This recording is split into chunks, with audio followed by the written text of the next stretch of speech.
Bonjour à tous, aujourd'hui exercice à destination des premières spécialités maths. On est sur l'étude de position relative entre une courbe et une de ses tangentes. Donc la fonction qu'on va utiliser aujourd'hui, c'est une fonction polynomiale de degré 3, donc d'expression x³ plus 3x.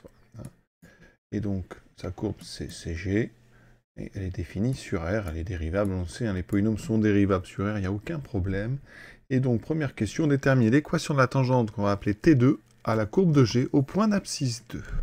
Il faut tout d'abord se rappeler de l'équation, donc la tangente donc à une courbe, quand la fonction qui correspond est dérivable, et cette formule, alors je vais la donner tout de suite avec T2, c'est donc y égale le nombre dérivé, donc G' appliqué en 2, puisqu'on est au point d'abscisse 2, fois x moins 2, plus G de 2. Donc j'ai besoin de calculer G de 2 et G' de 2. Je remplace donc dans l'expression de G x par 2, ça me fait 2 au cube, donc 8, plus 3 fois 2, 6, ce qui me fait 14. Maintenant, j'ai besoin de G'. Alors, on rappelle, G est dérivable sur R en tant que fonction, ou, bon, on dit plus simplement polynôme, une fonction polynomiale. Voilà.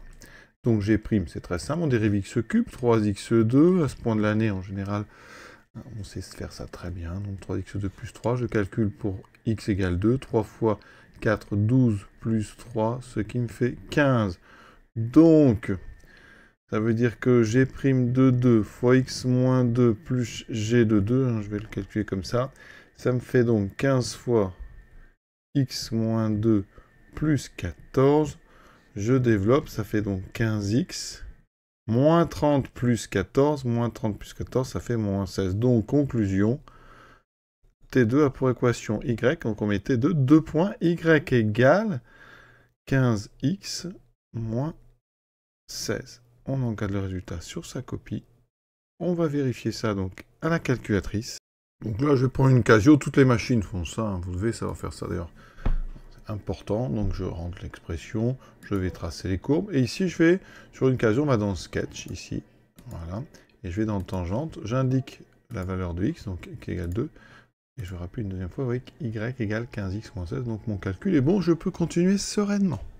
Pour la question suivante, c'est juste un développement, donc on prend soit x appartenant à R, on va développer x moins 2 fois x carré plus 2x moins 8, ce qui me donne donc ici x3, plus 2x2 moins 8x, moins 2x2 moins 4x plus 16, je réduis, x³ et x2 s'annulent, il me reste moins 8, moins 4, moins 12x plus 16. C'est donc ce qu'il fallait démontrer, ou alors, donc, soit vous écrivez comme ça, sinon vous faites une conclusion encore plus soignée. On écrit donc, quel que soit, donc le symbole ici, quel que soit x appartenant à R, on a bien, alors on va l'écrire dans l'autre sens, on a bien donc x³ moins 12x plus 16, qui est bien, qui se factorise en x moins 2 fois x2 plus 2x moins 8. Maintenant, on étudie le signe de x³ moins 2x plus 16. Alors, on a dit, pour tout x appartenant à R, on sait que x³ moins 12x plus 16, alors c'est un polynôme de degré 3, enfin c'est une expression polynomiale de degré 3, donc on ne peut pas trouver le signe tout de suite, il faut factoriser. Et donc ici, ça tombe bien, parce que la question d'avant nous a factorisé. Ça veut dire qu'on va faire un tableau de signes avec le signe de x-2 et le signe de x2 plus de x-8. Donc ici, on va d'abord étudier le signe de x2 plus 2x moins 8. Donc on va calculer son discriminant. Donc A est égal à 1, B vaut 2, C vaut moins 8. Donc B carré, 4 moins 4AC, on fait attention au moins 8, ce qui me fait 4 plus, moins fois moins plus, 32, ce qui me fait 36. Ça tombe bien, c'est un carré. Donc on a deux racines. La première, donc moins B, moins 2, moins la racine de 36, qui vaut 6 sur 2, ce qui fait moins 4. Et la deuxième, ça fera moins 2 plus 6 sur 2, 4 sur 2, ça fait 2. Voilà. Donc, ça veut dire que maintenant, on peut faire directement le tableau de signes. Ça va donner ceci. Donc déjà, on remarque que 2 apparaît ici et ici. Ça veut dire que pour le 2, on va le mettre qu'une fois, on va mettre moins 4, et 2, on ne met qu'une seule fois le nombre 2. On a ceci, voilà. X moins 2 s'annule en 2, c'est une fonction affine, donc croissante. Donc ici, on a un signe qui sera moins 0 plus. Ici, on a un second degré qui s'annule en moins 4 et en 2. Avec ici, si on devait tracer une parabole orientée vers le haut, ça fait plus, plus et moins. Donc le signe moins 0, plus 0. Et ici, plus.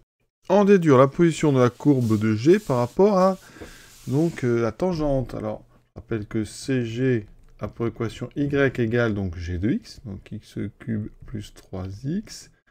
T2 a pour équation y égale 15x moins 16. Donc, pour étudier la position, on étudie le signe de la différence que je vais appeler d de x. Donc, entre l'expression de g, x cube plus 3x, moins l'expression qui est à droite de l'équation de la tangente, moins 15x moins 16. Et normalement, si on fait la différence, regardez, x cube plus 3x moins 15x plus 16, on a x cube moins 12x plus 16. Et là, on retrouve l'expression polynomiale de degré 3 qu'on a étudiée à la question précédente, et à la question donc 2 et 3. Donc ça veut dire que eh bien, le signe de d de x, on le connaît, c'est le signe de x cube moins 12x plus 16.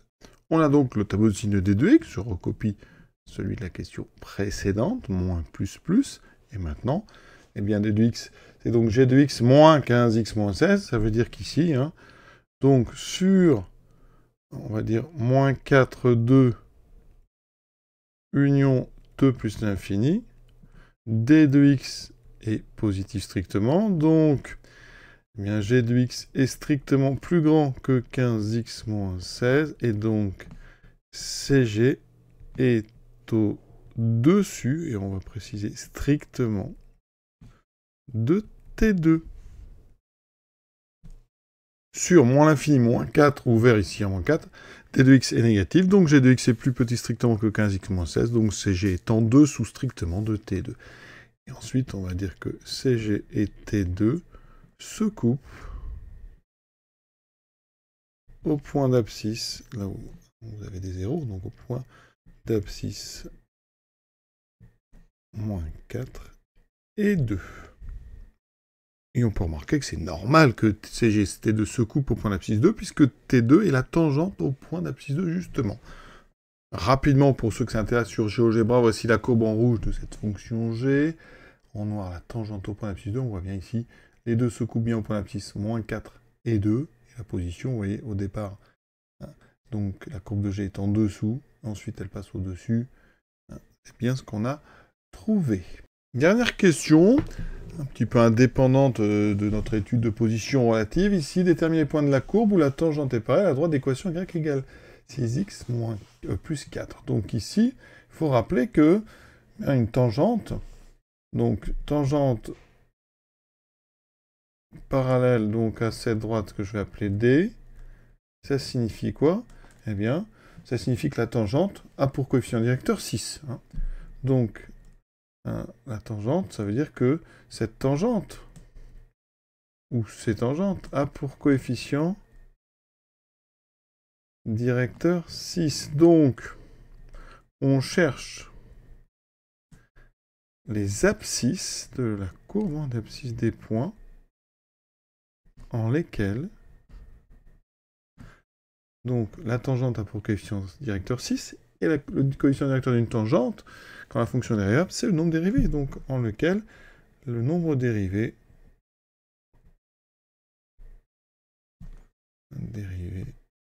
vaut donc 6. Ça veut dire qu'on résout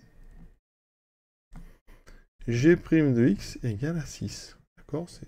En fait, le plus 4, on ne s'en sert pas. Ce qui nous intéresse, c'est vraiment le 6.